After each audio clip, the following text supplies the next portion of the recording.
see you. So, rest of you guys too. It's not like I'm just singling out those guys, but Syracuse noon kickoff. I think that'll be part of the game prep. Carrier Dome, a indoor facility. Kind of been there before. Interesting place. I mean, they got a great law school, and it's a great school. Kind of the New York's college. So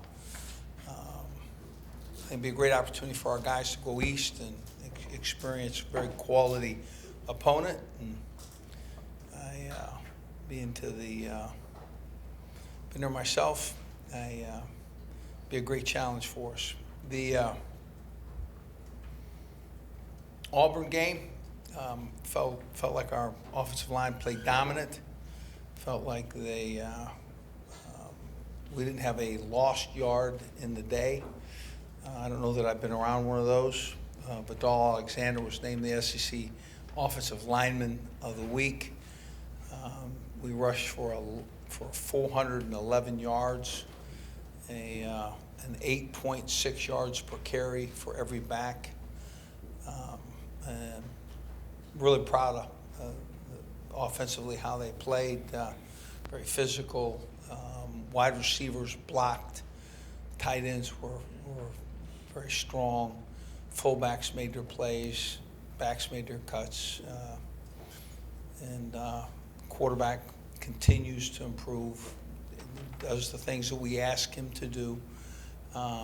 He hits a couple passes there, changes the game completely and the stats completely. But you know what? Sometimes you have an overthrow, and you know what? We'll take that because he was, again, he allowed us to move the football, moved it at times with his feet, and moved it at times with his arm, and again, always is managing the situation and comfortable. And we, as an offense, no turnovers. So that's a very positive piece to that day.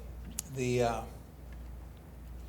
Leonard Fournette, SEC Player of the Week and the Walter Camp National Player of the Week, rushed for a career best 228. 3 touchdowns on 19 carries. She had not a carry in the fourth quarter. And again, and I said this after the game, and I say it again, the thing that makes him special is he's a very humble man. He is a great teammate. He's a leader. He wants to achieve as a group and as a team. And his teammates enjoy him. And so, and root for him to have the kind of days that he's had. So, defensively, thought they played a tremendous game. Had 5 sacks, allowed 260 yards of offense, and really, if you take 5 plays and really plays that have been practiced and things that really were unusual and very surprising. I mean, for instance, Beckwith had the opportunity to come up and really clean up a quarterback, except that he spins and he's going down, he needs a little bit of help, and then he makes a play and it scores. So there's a couple of ways that we can certainly improve offensively, defensively, and special teams, but that would be certainly one of those places that we can improve. But we pressured the quarterback from the start, and again, felt like we had a great game plan. Played a lot of young players. Frank Heron came in, sacked, forced a fumble, and then recovered the fumble. That play reminds me of, there was a play not long ago that Drake Nevis made where he just basically was everything he could do to get to the passer, and then stripped the passer and found the ball. And I just felt like I was just really happy for him. He's a wonderful man and working hard and really improving every day. So you can look forward to seeing him play often. Back to Syracuse again. Talented team, well-coached team. Head coach Scott Schaefer, a third season at Syracuse. Ex-defensive coordinator, ex-DC at Michigan from 2008. Really has done a great job there. They have they're 3-0, off to their best start since 1991. Big overtime winning in Central Michigan, and I want you to know I'm from the Midwest, so I know what a real quality MAC school is capable of. I mean, if you look at what Toledo's done this year, simply put, Central Michigan is a great school and a great football program, and for the Orangemen, for Syracuse to be in the position that they're in, they've earned it, and we respect them. I think we see them as a very, very good, very strong program. I also had to talk about the Central Michigan team because my wife is a Chippewa, and if I hadn't said that, she would not have fed me dinner for the next 6 years. So, John Bonamego is the current head coach at Central Michigan, who's also a friend of mine. So if I don't plug Central Michigan, honestly, it'd be a mistake. Now,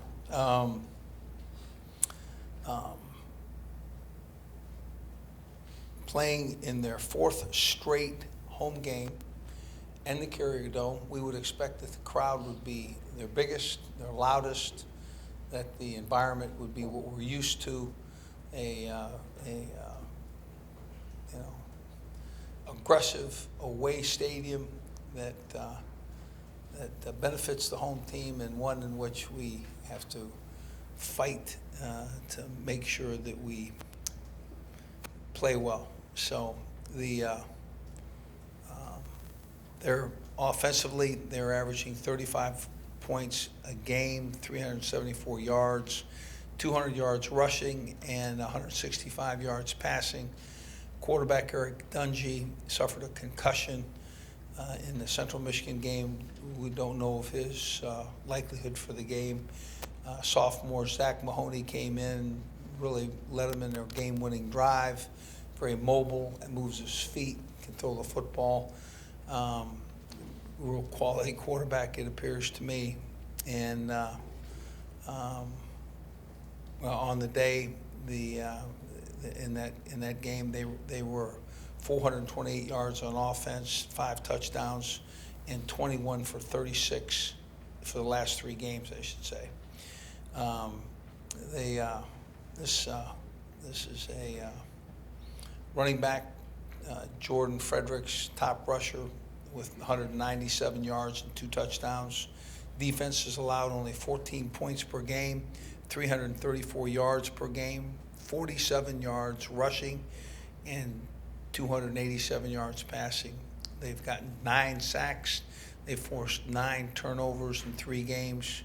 They're really good up front. They have real mobility. They get to the ball.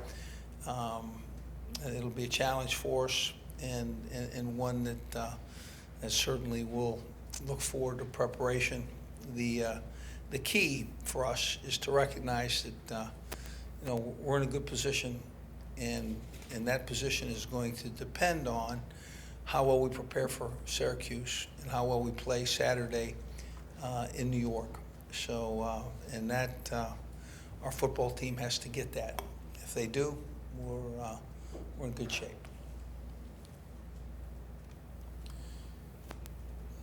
Right here, on the left.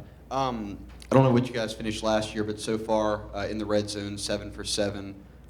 What's been kind of a key to that stat being where it's at right now?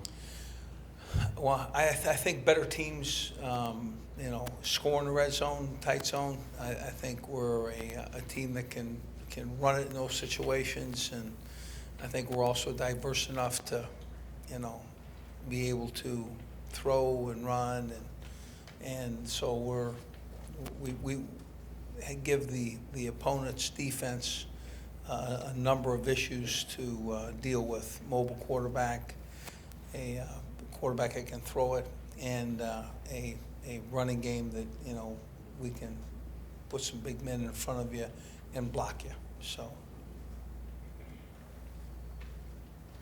Coach, did you get a chance to watch into the Alabama-Ole Miss game? I thought Ole Miss had a good game plan, outscore them. Also, I'd like to ask, how many players dressed out for the game this past week? How many players are you allowed to dress, and how many played? Do you know that? I did watch the Alabama and Ole Miss game, parts of which, and really thought that both teams played awfully hard. I thought they were, it was a well-played game. Felt like Ole Miss certainly won the day, but I think there's I think they came in there with the right mindset. So that being, that they can win on the road there. So we are allowed to dress everybody that's eligible. We have to predetermine the 80 players that can actually play in the game.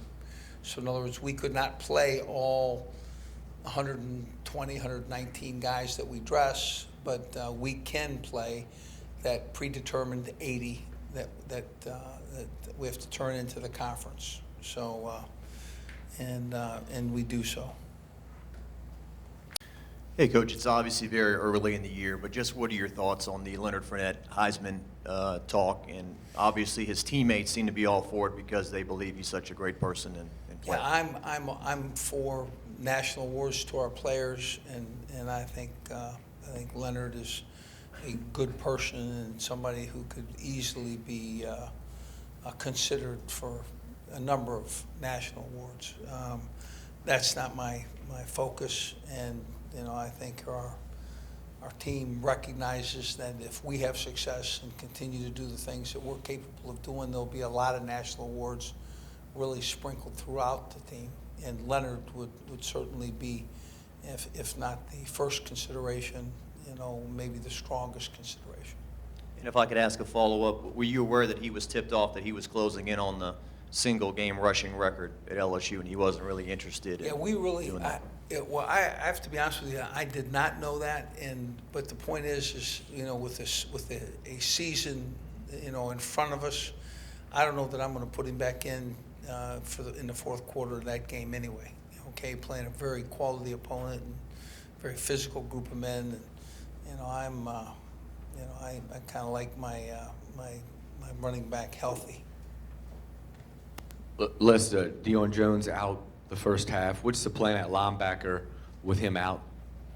We'll field another linebacker. Certainly, Duke Riley will play in that mix, and Lamar Lewis is also another guy that will play in that mix. And we're it's interesting. We haven't had a targeting foul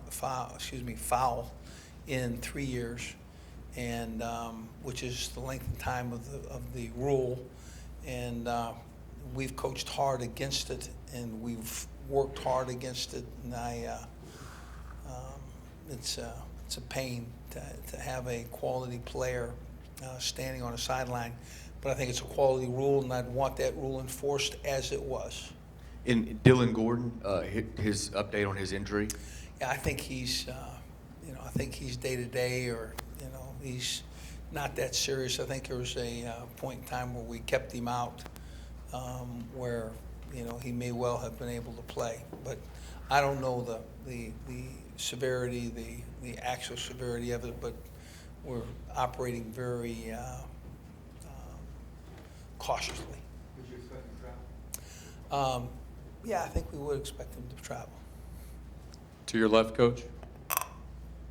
While we're talking injuries, if you could, just what happened to Leonard on the play on the touchdown run when he came up a little limp, and also why in that situation, since you were up so big, put him back in the game in that situation.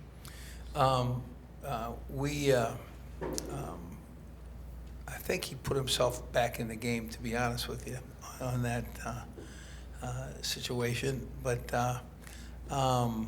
we're good with how we played him. We felt like we took care of him, but in the same vein, we need to give a quality review of his carries and when he carries it. So. Oh, he's fine. Yeah, he's fine. As hard as he runs, if he doesn't get bruised, there's something wrong. Yeah, after the game, we talked about the realization that you all might be a better team than some had expected or maybe thought. Does your motivation message change now to the team to keep them focused on maybe a different goal, a larger goal, a better goal? The good news is it's the same. In other words, year in and year out, we would expect that we would play for the title or be in consideration for such. The fastest way for us to be in consideration and be relevant is to continue to win. That starts today, with our practice and our meetings as we approach a very, very capable opponent and an opponent that we're playing at their place. Back in the day, late 60s, early 70s, when you were a high school player, Syracuse used to recruit that area pretty heavily, especially for linemen. Did they approach you? Were you on their radar, any of that? I have to be very honest with you. I don't remember the Syracuse, whether they recruited me or not, but I do remember Ernie Davis. I remember my father telling me a story about the Cleveland Browns and a running back at the Cleveland Browns, and I could not have told you I remembered his name in that conversation. Certainly afterward, the Express and the movie, et cetera, kind of all painted in. But I remember sitting at a kitchen table, and I must have been 10 or 11, 9, something like that, and have my father tell me a story about a very talented running back that was not capable of, playing. He was sick, and I was a Jim Brown fan of I just thought he hung the moon, and if he didn't, I want to know who did. So that traditions that they had at Syracuse has always really allowed me to look on that program as just one of the classic college programs in our country. Coach in the back, you mentioned that the noon start time was part of the prep for this week. What do you do differently this week then? Well, we'll probably get them up a little bit earlier and allow them to have breakfast in and around the time that they would have breakfast game day. But really, the schedule won't change much. It's we do the things that we do. Hey, Coach, up front, 2 questions. One, there's been this notion, I think, that the LSU offense isn't geared toward producing a Heisman Trophy winner, especially with how much Coach Wilson splits carries. How do you respond to that, and where does Leonard fit in there? Well, I think that there are very few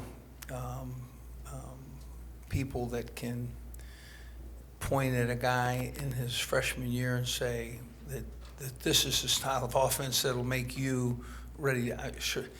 Cam Newton, who was a tremendous player in high school, went to a college that, in fact, didn't work out for him right away. Okay, and to say that he was going to end up at Auburn throwing a bubble screen, come on, he can't win a Heisman throwing a bubble screen. And guess what? Okay, I guess what I'm saying is the player seems to exceed the spot that the school has for him, and I think that that happens in a number of ways. I think if you go back and look at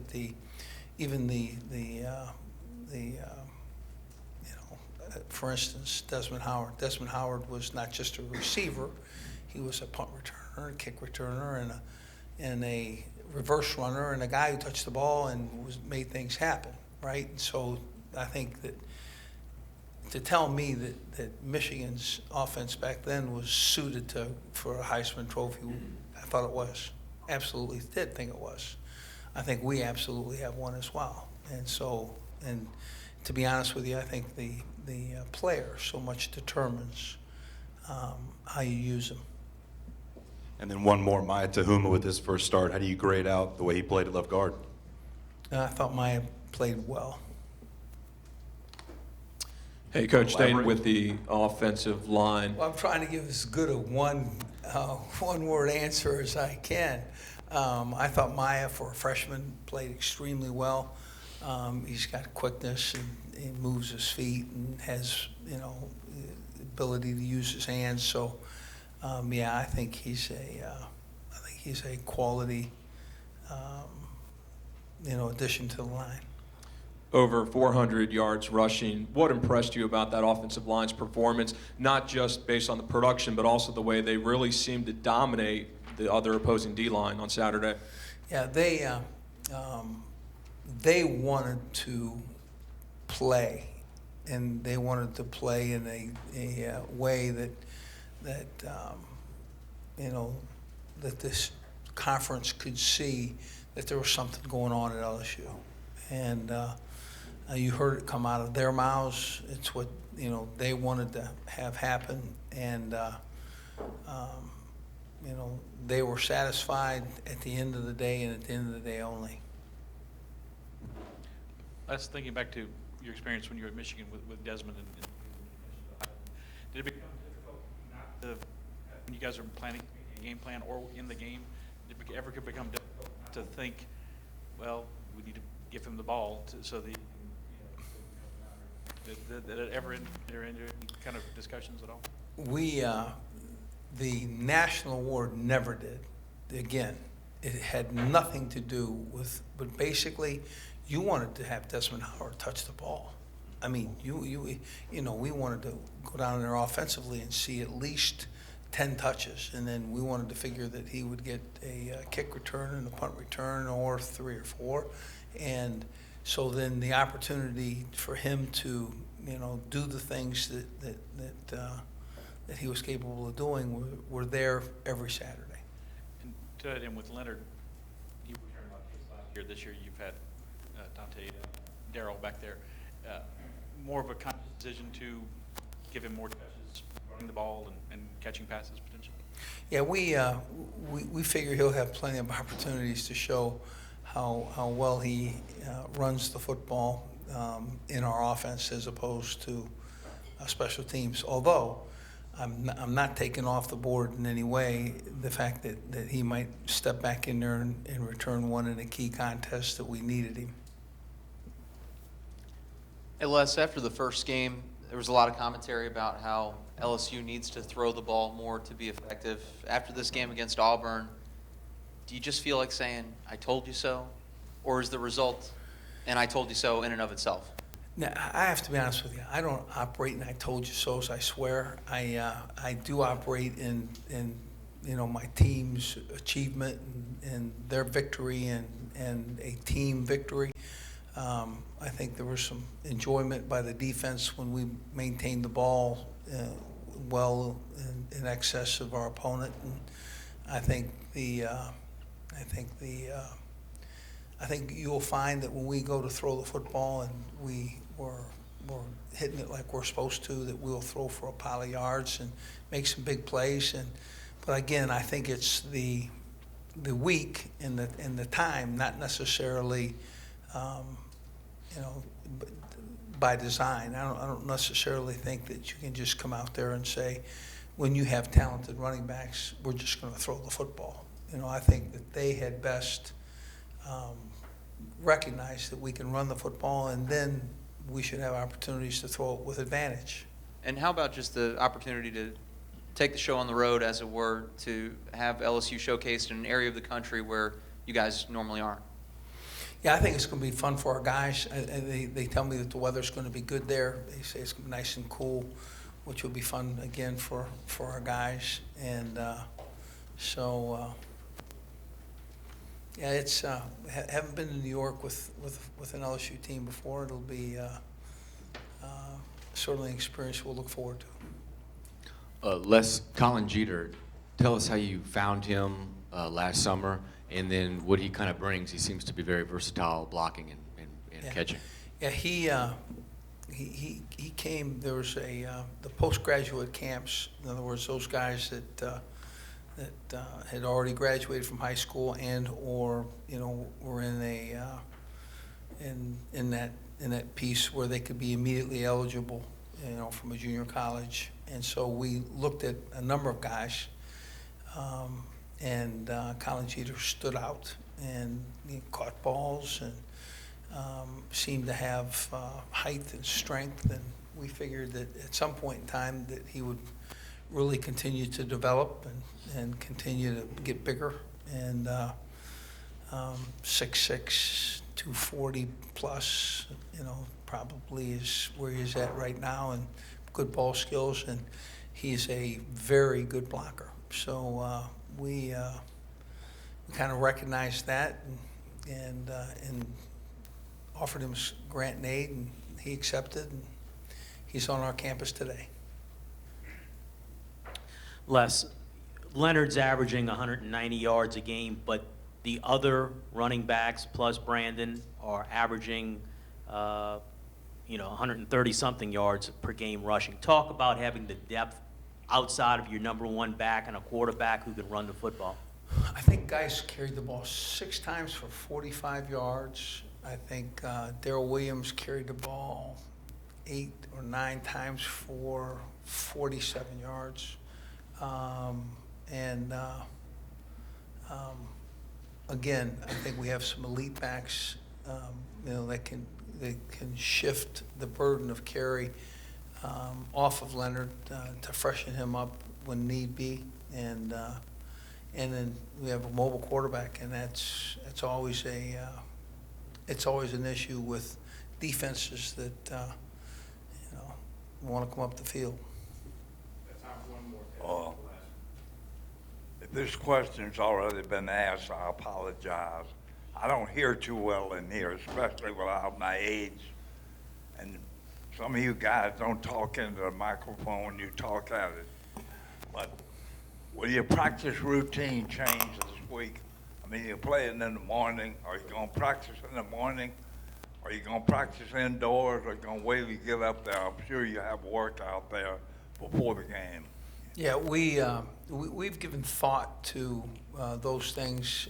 We're going to practice here on Monday, Tuesday, and Wednesday, and probably be in grass depending on the heat, and because we just like being outside. And then we'll go in for Thursday's practice. We will get them up early and suggest that they go to bed early as we get into the back end of the week. And we will leave early on Friday so that we can get set and do the things that we would normally do on Friday there, and then put them to bed and be ready for an early wake-up call and a early readiness to play. Thanks, guys. And no one asked that question before fully. Well done, Ted. Really a good question. Oh, it's just so sad. I don't know exactly what to say. It's just you have a teammate, fine young man, young person that busted his tail for us, that did everything we asked him to do. So